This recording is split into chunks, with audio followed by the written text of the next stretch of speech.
Hello, everybody. Welcome to lesson 4.01, the Nixon Administration from the years 1969 to 1974.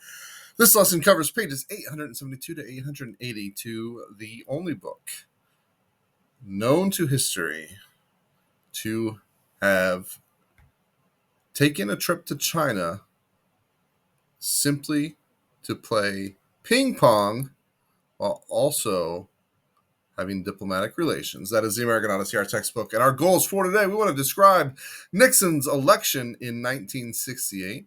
We also want to identify moderate elements of Nixon's domestic policy, identify Henry Kissinger and his role in guiding Nixon's foreign policy in China. Here's Henry Kissinger up here. And also explain détente and how it changed the Cold War. So kind of a big lesson today. So let's just jump right into it. All right, so we've kind of already talked about Nixon a little bit because of, we just finished talking about Vietnam. We're going to focus a little bit more on Nixon and then like more of his domestic stuff in these next couple of lessons. So I know it's a little bit of jumping around on the timeline, but again, I've talked about that before thematically. It kind of makes sense to kind of move back and forth a little bit. So if you think back even to when we talked about some of the turbulence that was happening in the 1960s, assassinations like Martin Luther King Jr., JFK, Robert Kennedy, Malcolm X, then campus disturbances, a lot of protests, things like that. It was a really crazy time if we think about it, looking back in retrospect. So by 1968, a lot of Americans were just just ready for things to calm down, right? A return to order and stability. They had grown weary of assassinations of national leaders, arguments over civil rights, the war in Vietnam that obviously was very polarizing, urban riots that were happening in some of the bigger cities across the U.S., like L.A. and Detroit and Newark, New Jersey, and some others. And the widening gap in values between that World War II greatest generation and then the boomers, their children, right? The baby boomer children. And we talked about that a bit with the counterculture and the hippies, right? That kind of big gap there between those cultures. So some yearned for order and stability and made their feelings known at the polls in the election. And in a very close election, voters chose Richard Milhous Nixon, a Republican who promised to repair the battered social order and bring peace abroad. So again, we've kind of talked a little bit about this election already when we talked about what happened at the Democratic National Convention in Chicago with the whole world is watching. So this is the same election. So just to kind of recap a little bit, ultimately you had Hubert Humphrey, who was Lyndon Johnson's vice president, running. He became the Democratic nominee. He was a candidate for the Democrats. And then Nixon, who previously ran for president against Kennedy, lost that super close election. He was Eisenhower's vice president. He's the Republican candidate. So if you remember, one of the things I talked about at that 1968 Democratic National Convention in Chicago, a lot of the new left, so those anti-war protesters, the younger part of the Democratic Party, they didn't like Hubert Humphrey because Hubert Humphrey was associated with Johnson and his Vietnam policies and all that stuff. So they supported a different guy. And this was, not too long after RFK Jr. had been assassinated, who, a lot of people in the Democratic Party were hopeful that he would be the nominee. So a lot of turmoil for the Democrats going into this election. So like I mentioned, Democrats were divided. Anti-war activists did not like Humphrey because he supported LBJ's Vietnam policies, while Southern Democrats didn't like Humphrey's support of the civil rights movement. And I've talked about this kind of a few different times too, where there's this rift in the Democratic Party where Democrats in the South, the old Dixiecrats, Most of them are starting to veer away from the party at this point, but there's still a faction left. Um, so yeah, they support that guy in the middle, Governor George Wallace, who was a supporter of racial segregation. Governor George Wallace, kind of just all time villain, bad guy, right?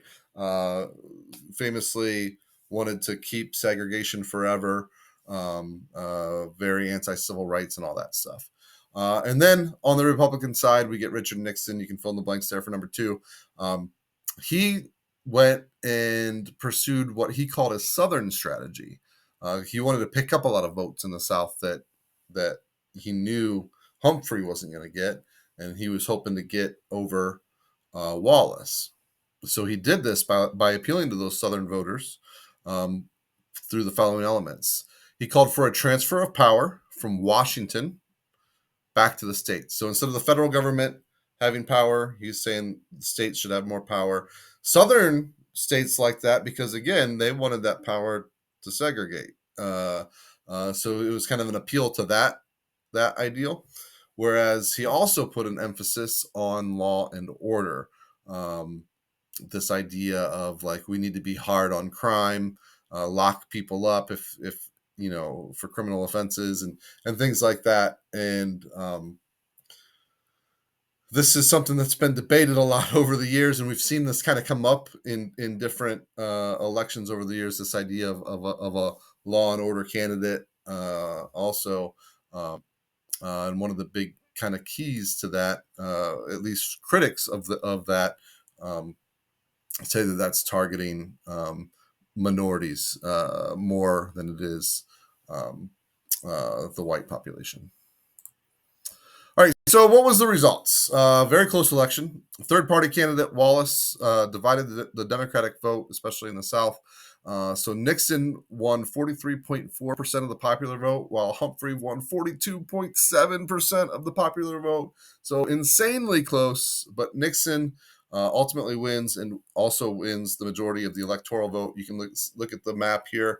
All those red states are the ones that Nixon won. Those kind of darker red, I guess, states in the South, those are the ones that George Wallace won. But even if you gave those states to Humphrey, that still wouldn't have been enough electoral votes for Humphrey to win. So electoral vote wise, Nixon wins this one pretty handily. With that popular vote, though, so close, so close. So the interesting thing about Nixon, and something that's often overshadowed about Nixon, because Nixon was a really hard-nosed conservative, very right-wing, especially in his rhetoric when he campaigned. But when he actually gets into office, at least his domestic policy was way more moderate, more centrist than he let on, which was shocking to a lot of people. And again, I think it's still something that's overlooked to this day when people talk about Nixon. Definitely very much a right wing, definitely very much a conservative, but in practice, much more moderate than he let on. So for number 4 here, Nixon's moderate domestic policy. Once he gets into office, people thought he might just try to gut Johnson's Great Society programs like Medicare, Medicaid, Head Start, Pell Grants, things like that. He really didn't. He really left it alone. Made little effort to roll back any of those achievements. Also, those civil rights achievements during the Johnson administration. So he kind of left all that alone. Also proposed family assistance program, again, which was kind of a shift away from hardcore conservative ideals. He also applied the principle of affirmative action. Affirmative action was more of a left leaning ideal. So he kind of helped usher that into place. He actually strengthened some of those Great Society programs that I mentioned a moment ago. He oversaw the creation of the EPA and the NOAA, EPA, the Environmental Protection Agency, NOAA, National Oceanic and Atmospheric Administration. Um, so those were two key organizations whose goal is to help oversee a clean environment, right? Global warming and such, which again, um, not typical for most conservatives, to something that they would support. And also expanded federal power into new areas. Typically, conservatives run on the idea of less federal power. Um, in practice, rarely see that happen, but it's usually a big talking point. And here he expands federal power into new areas. So much more moderate than he campaigned on. Going back to this idea of the EPA, one of the reasons it was created is because of the lady in that right picture there, Rachel Carson, and her book that she wrote called The Silent Spring, for number 3 here. The formation of the EPA was the result of a groundswell in public concern about pollution and other environmental risks, largely prompted by the best-selling book Silent Spring by Rachel Carson in 1962. Carson was a marine biologist, and she warned of the dire hazards of the overuse of pesticides, especially the widely used DDT, on humans, animals, and plants. So pesticides would be used, on crops to, keep bugs from eating all the crops and stuff like that, right? But the overusage of it would get into the ground and into the water. So it would get into the water supply. It would be left over on the crops when they go to market and such. So it would get into our food, and it had devastating effects on people and on the wildlife around it as well. So that title, Silent Spring, evoked the possibility of a spring when there are no birds left to sing, because they'd all died because of environmental problems, right? So imagine waking up on a nice spring day and you don't hear any birds chirping, right? So her book provoked angry, sometimes personal attacks by the pesticide and agricultural industry, because all those companies wanted to sell their pesticides, regardless of what they were potentially doing to the environment. In the agricultural industry, we're seeing these pesticides as giving them a bigger crop yield. So they wanted to keep using them. So they attacked her. But despite attempts to discredit her work, her argument prevailed and led to an eventual ban on DDT itself, that pesticide. And the EPA credits Carson's work as being the inspiration to its creation. So another thing that happens during Nixon's administration is we went to the moon. So this fulfilled a promise that was set in 1961 by JFK when he was president. He set that goal to land a man on the moon and return him safely to Earth.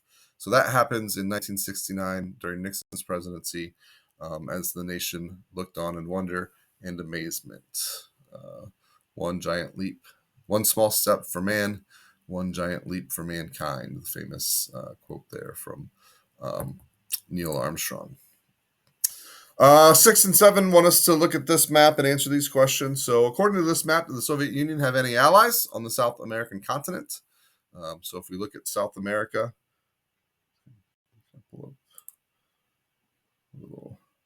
here, laser pointer. So if we look at South America here, are any of these allies of the Soviet Union? Nope. So we can put a big NO there for number 6. Number 7, what European country was communist but not an ally of the Soviet Union? So we're going to be looking for this yellowish color here. We do see it here. If we look at the enlarged map, we can see that that's Yugoslavia. So your answer number 7 will be Yugoslavia.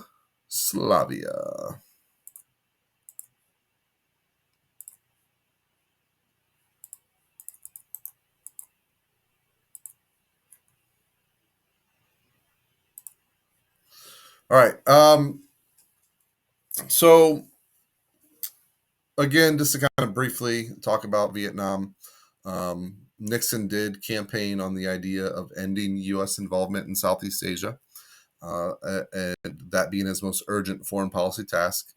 He undertook this task by turning over the ground war to the South Vietnamese and increasing pressure on North Vietnam with massive bombings. Nixon ultimately was able to end American involvement in Vietnam.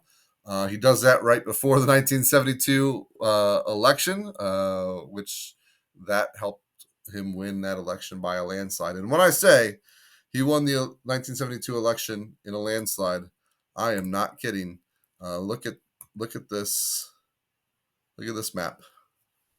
All those states in red are the states that Nixon won in 1972 in his reelection campaign. Poor George McGovern, the Democratic nominee, got slaughtered in this election. 17 electoral votes is all he was able to win. So he won Massachusetts and Washington, D.C., and that's it. Clean sweep for Nixon and everybody else. Just look at the popular vote number. Nixon had like, what is that, 18 million more votes. I mean, without looking, just off the top of my head, Herbert Hoover did better during the Great Depression when he got wiped out by FDR than McGovern did against Nixon here. So pretty handy win for Nixon in 1972. All right, so a little bit more foreign policy under Nixon had to do with China. China became a communist country after their civil war in 1949, and the Chinese Communist Party took power under Mao Zedong. And so there was this idea that if we were able to somehow improve diplomatic relations with China, that might help us improve relations with the Soviet Union also, because they're neighbors, because they're both communists, because they were a little competitive against each other. So that was the goal of the Nixon administration, was to first improve relations with China, with the hope that would help us improve relations with the Soviet Union, because again, we are still in the Cold War. That the Cold War is still happening. So for months, Henry Kissinger, this fellow right here, Nixon's national security advisor, met secretly with Chinese leaders. And so China invites the U.S. national table tennis team, ping-pong, to come compete in China, go on like this tour across China, and have this ping-pong showcase.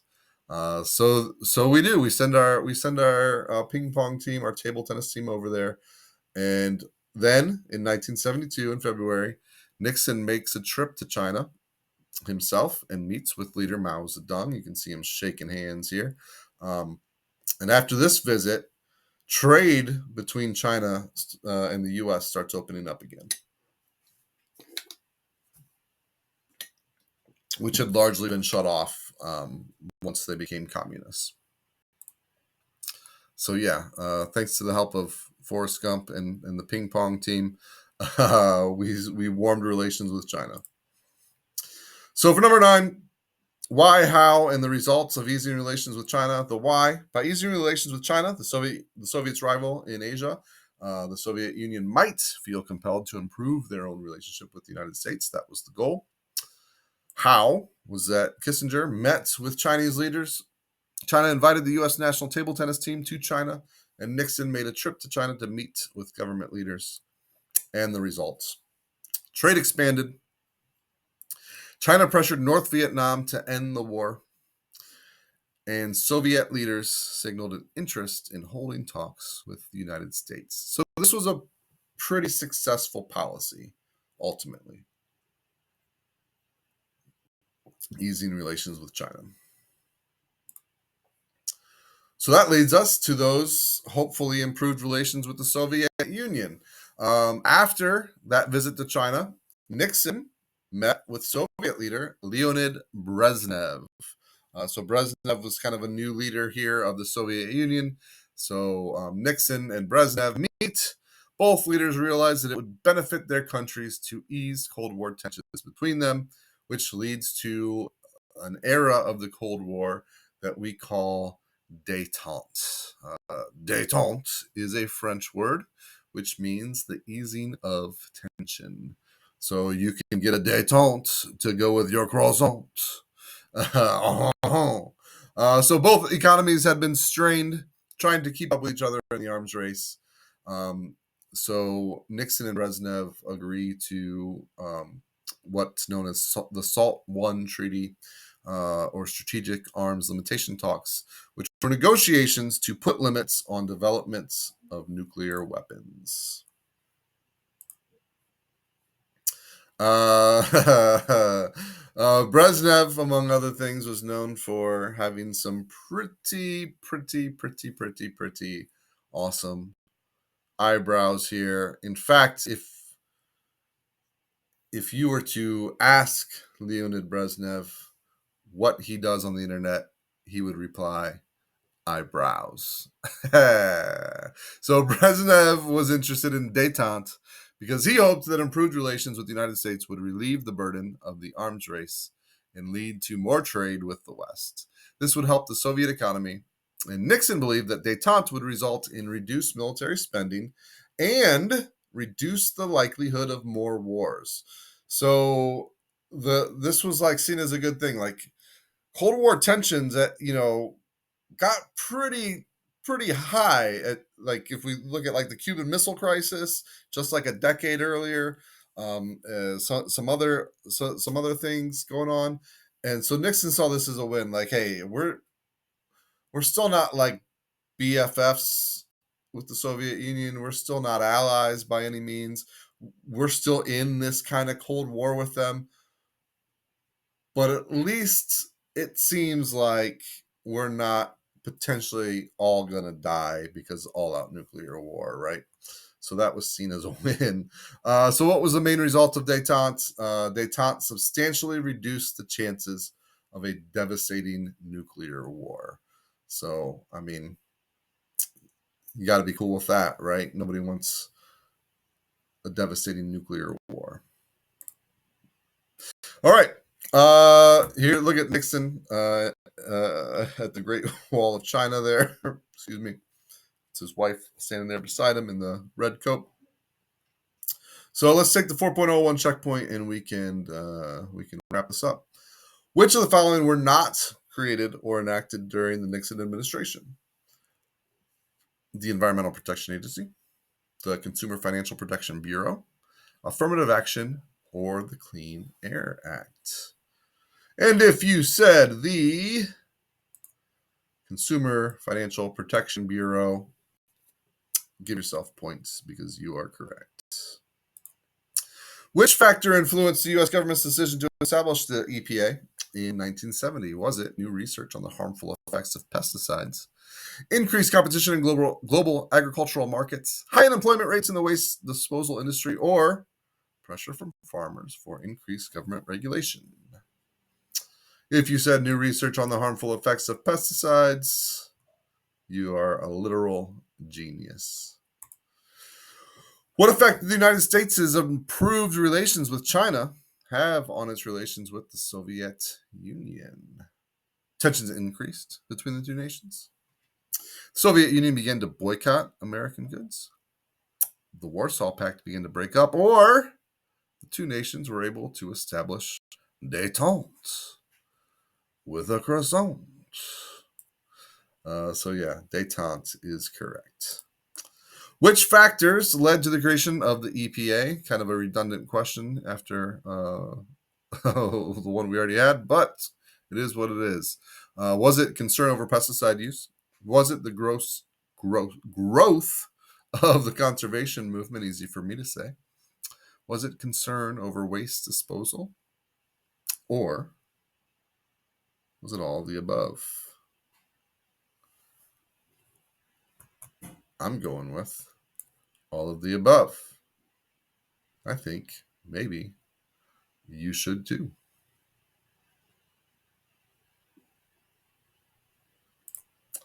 All right. I love this picture of Nixon bowling with a sweet bowling shirt on. And look at that wallpaper. Uh, Fantastic, fantastic picture. All right. Have a great rest of your day. And we will be back in class tomorrow.